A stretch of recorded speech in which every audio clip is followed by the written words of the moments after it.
No módulo anterior, você aprendeu a fazer uma avaliação básica de uma vítima, bem como aplicar a reanimação cardiopulmonar em pessoas que têm uma parada cardíaca. Você já deve ter escutado, ou até mesmo já deve ter presenciado alguma vez na sua vida, alguém que estava no shopping, na praça ou até dentro mesmo da sua casa, uma visita, de repente um parente, um avô, que de repente pôs a mão no peito e caiu e ficou inconsciente e absolutamente sem respiração e sem pulso. Agora você já sabe como ajudar essas pessoas. Bem, neste módulo você verá um outro tipo de parada, que é a parada respiratória, causada por um aspecto chamado sufocamento. Você sabe o que vem a ser um sufocamento? Quando falamos em sufocamento, falamos em obstrução de vias aéreas. Mas afinal, o que são vias aéreas? Então vamos entender o que são as vias aéreas. Bem, a palavra via quer dizer caminho, concorda? Aéreas, de ar, caminho que o ar faz do exterior, aqui, para dentro dos nossos pulmões e vice-versa. Vamos usar esse manequim para explicar melhor. Como foi dito, o ar tem que partir da atmosfera, entrar no que nós chamamos de vias aéreas altas. Aqui na lateral, nós podemos ver que nós temos a nasofaringe e a orofaringe. Bem, o ar, diferentemente dos alimentos, ele tem por objetivo chegar até os pulmões, certo? Vou retirá-los aqui para que nós possamos ver um pouco melhor.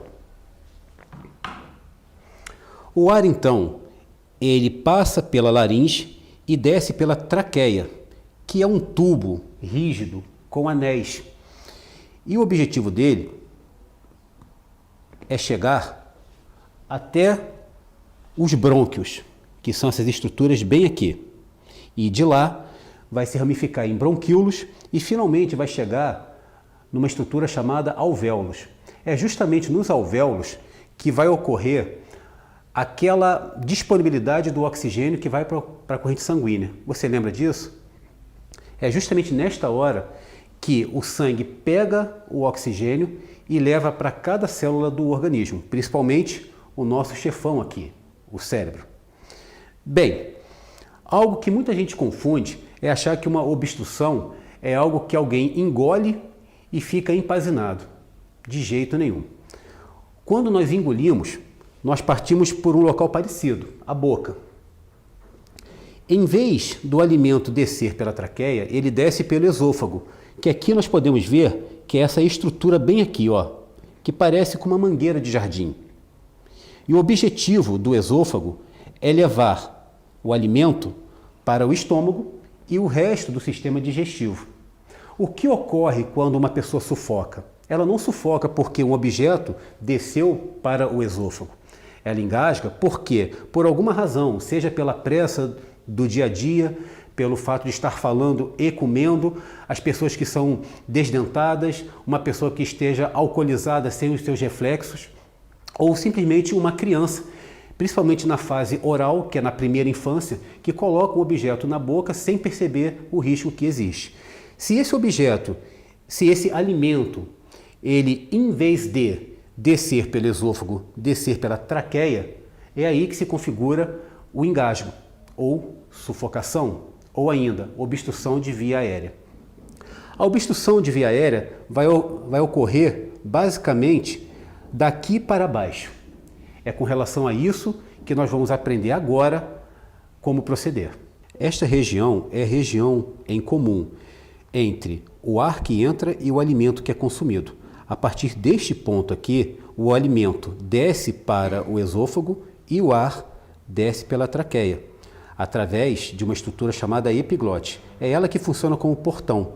Se o ar tem que entrar, ela vai abrir aqui e o ar desce por aqui. Se é o alimento que você tem que engolir, ela fecha a traqueia e permite que o alimento siga pelo esôfago, que é essa estrutura aqui parecida com uma mangueira de jardim. Antes de qualquer coisa, eu preciso falar para você uma coisa muito importante. Muitas pessoas morrem pela falta de um socorro adequado nesse tipo de situação.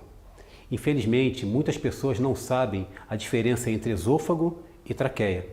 Muitas pessoas acham que uma pessoa que está engasgada, uma pessoa que está sufocando, é por causa de um alimento que não acabou de descer. Então, algo que é fundamental, que você nunca poderá fazer, jamais, é enfiar um dedo na garganta dessa pessoa a fim de provocar o vômito. O que ocorre? O vômito, ele virá do estômago, subirá pelo esôfago e parte dele irá para a via aérea. Isso piorará o quadro. Também não se pode dar para essa vítima miolo de pão, água ou outras coisas que a maioria das pessoas fazem. Então, você vai aprender agora como realizar uma desobstrução de uma pessoa que esteja sufocando. Fábio, é complicado, né, rapaz? Essa questão de primeiros socorros. Todo mundo deveria aprender essas coisas. Isso aí, né, tinha que ser ensinado desde a escola, cara. Concordo. Infelizmente, nosso país ainda não está tão evoluído assim, né? Mas a gente chega lá, O que foi, amigo? Fala aí, fala comigo. Então olha só, tosse, fica reto e tosse. Isso. Isso. Tudo bem. O que o meu amigo aqui teve, nosso amigo Eliandro, ele teve uma obstrução parcial. O que é isso? O pedaço de maçã que deveria ter descido pelo esôfago, conforme nós já vimos no nosso manequim, ele não foi para o esôfago, ele foi para a traqueia e obstruiu parcialmente a passagem do ar. Tanto é que foi parcial que ele conseguia emitir som, ou seja, havia vibração das cordas vocais. Portanto, o que você nunca deverá fazer é o que a maioria das pessoas faz, que é o quê? Se posicionar aqui e começar a bater nas costas. Desse jeito, essa percussão que você faz, ela irá contribuir para que o objeto desça mais ainda e se torne uma obstrução completa, que vai ser tema do nosso próximo vídeo. Se a pessoa não expelir com a tosse, você deverá conduzi-la para o hospital o mais rápido possível. E Fábio, quer uma balinha? Não quero não, essa bala é o maior perigo, Por cara. quê? A gente engasga facílimo com ela. Mas ela é gostosa pra caramba. Não, tudo bem. Tranquilo. Mas e aí, cara, fala como é que estão as coisas. O que foi, cara? O que foi? Você está engasgado? Fala comigo. Não consegue falar. Nesse caso, o Eliandro está apresentando uma obstrução completa. Ou seja, a bala que deveria ter descido pelo esôfago foi para a traqueia e está obstruindo completamente a passagem do ar. Novamente, você nunca deverá bater nas costas dessa vítima com ela verticalizada.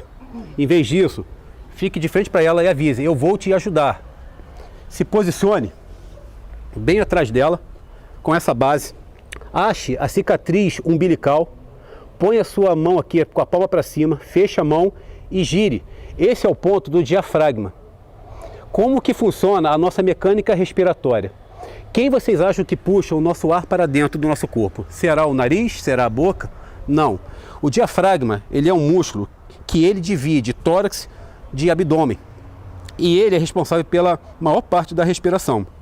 O cérebro manda uma mensagem diretamente para ele, para que ele faça uma contração para baixo. Nisso ele gera uma pressão negativa que faz com que os pulmões sejam puxados para baixo e o ar entra automaticamente. E na expiração ele relaxa, os pulmões empurram o ar para cima e a gente expira. Nesse caso, o Eliandro ele não está conseguindo fazer isso porque ele tem uma obstrução alta. Portanto, o que eu deverei fazer? Fazer pressões no diafragma em forma de J, dessa forma, aqui, para que o diafragma force os pulmões, que force o ar, que force esse objeto para ser expelido. Ou então que, na pior das hipóteses, ele suba um pouco mais para que se torne uma obstrução incompleta. É isso que deverá ser feito. Portanto, ó, esse é o procedimento. Se ele não expelir ou não se transformar em uma obstrução incompleta, o que eu deverei fazer é continuar com esse movimento até que chegue em um ponto que vai faltar o oxigênio cerebral e ele vai cair. Essa base que eu estou é super importante por causa disso. Então eu vou conduzi-lo para o chão e proceder como eu faria com uma parada respiratória.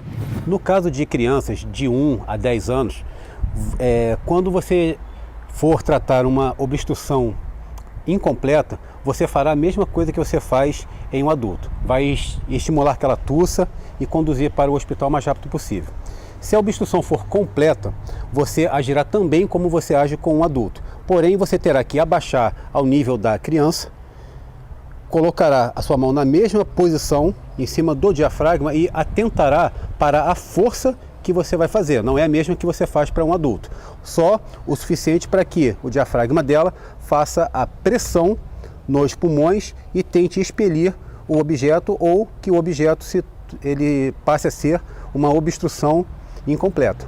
Somente isso. Em crianças menores que 1 ano, você deverá agir da seguinte forma: se a obstrução for incompleta, você deverá acalmá-la e conduzi-la para o hospital, assim como você fez com a criança maior ou o adulto. No entanto, se ela tiver uma obstrução completa, ou seja, não emitir som algum, você vai dispô-la no seu antebraço dessa forma, sempre numa inclinação de mais ou menos 45 graus, e vai começar com 5 tapotagens com essa região da mão, desta forma. É muito importante que os seus dedos eles apoiem a cabeça da criança, principalmente aqui nessa região, para que mantenha a via aérea aberta e a boquinha também aberta. Então, novamente, 1, 2, 3, 4, 5. Após fazer essas 5 tapotagens, você inverte o braço, mantém com a inclinação e vai no meio do peito, que é o mesmo ponto da massagem cardíaca, e faz mais 5 compressões. 1, 2, 3, 4, 5. Você pode ir repetindo isso até que ela ou expila esse objeto, ou então que ela perca o seu tônus muscular. Então você vai e tenta 5 vezes. 1, 2, 3, 4, 5. Se o objeto sair, ótimo. Se ele não sair, você continua. Lembre-se, o socorro tem que estar vindo. Isso é muito importante.